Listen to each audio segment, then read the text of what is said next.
my specific responses to specific questions in the statement. First question is to explain the discrepancy in the price of fertilizer in the neighboring countries. So, Chairman, fertilizer prices in Kenya and neighboring countries depend on the prevailing international free on board prices. Fertilizers used in the East African region are imported and arrive at either the port of Mombasa or the port of Dar es Salaam. That is the East African coast. In the past 10 months, fertilizer prices in the world market have been on an upward trajectory, which in effect has led to high domestic prices.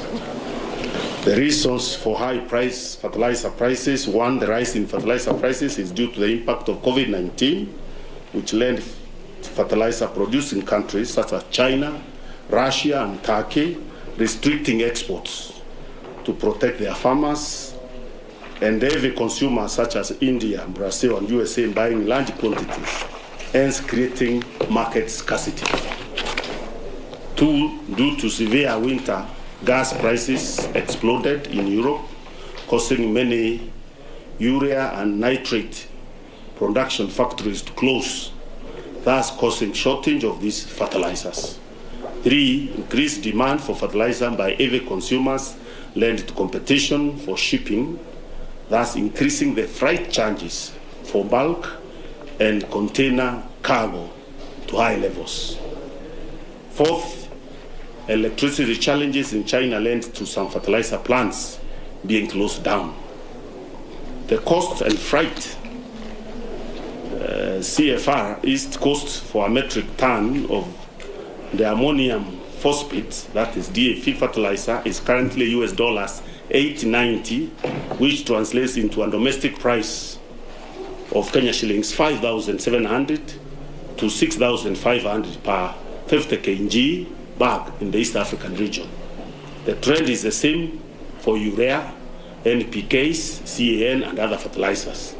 If this trend continues, DAP prices may go as far as 7,000 Kenya shillings per bag. The current East Coast fertilizer prices are as shown in the table below.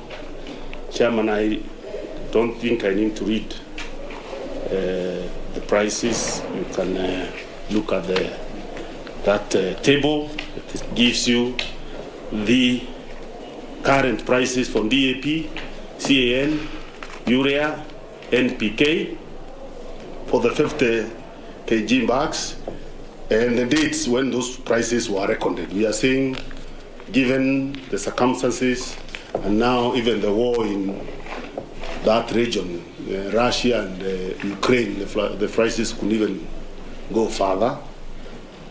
And also, if you look at the Kenya shilling, it's still not very steady.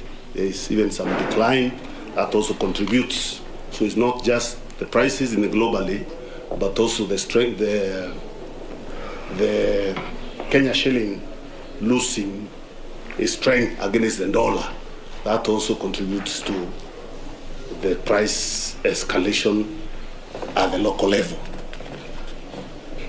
So if you look at, Chairman, we've done a spot check to look at the prices in East Africa for those fertilizers that we use commonly. You'll see DAP in Kenya is between 5,700 to 6,100. In Tanzania, it is 5,700 to 6,100. The same for CAN, 4,200 to 4,500. If you check Tanzania, it's the same, 4,200, 4,500. Uganda, the same, 5,000. In fact, it's higher, 5,000, 5,500. You look at DAP for Uganda, 5,900 to 6,500. So Uganda is even higher than our prices here.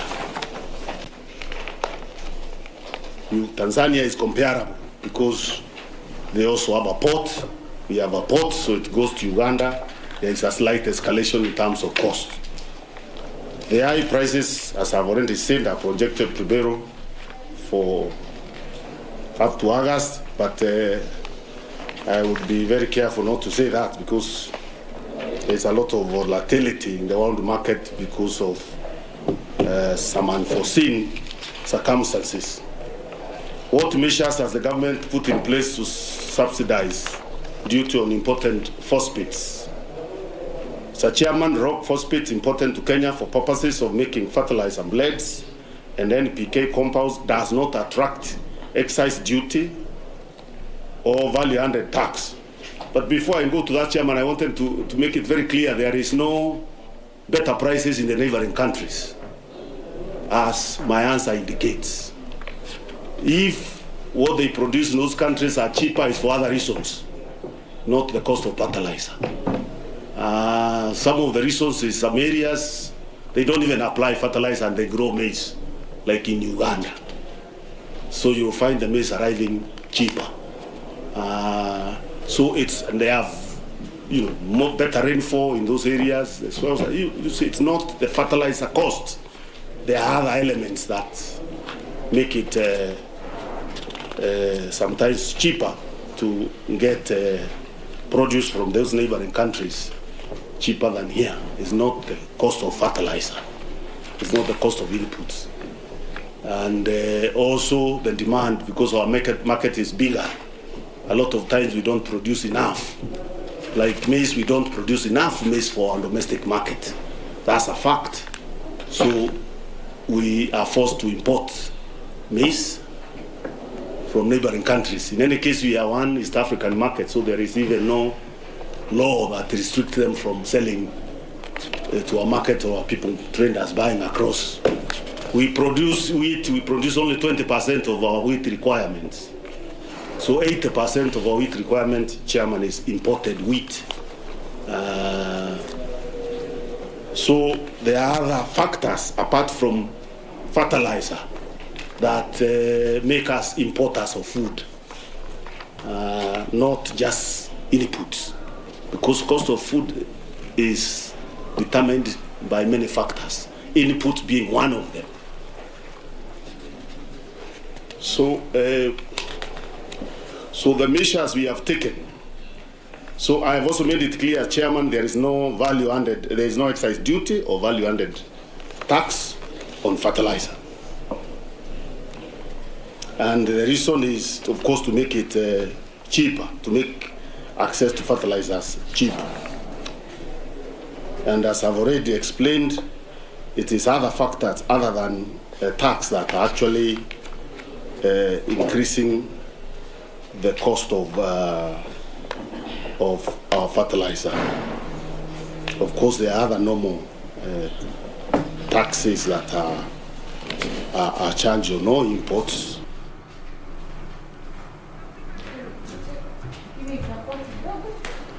All right, that is the Agriculture Cabinet Secretary Peter Munya there appearing before the National Assembly Agriculture Committee. We are going to be giving you more details about that particular forum in just in a comprehensive news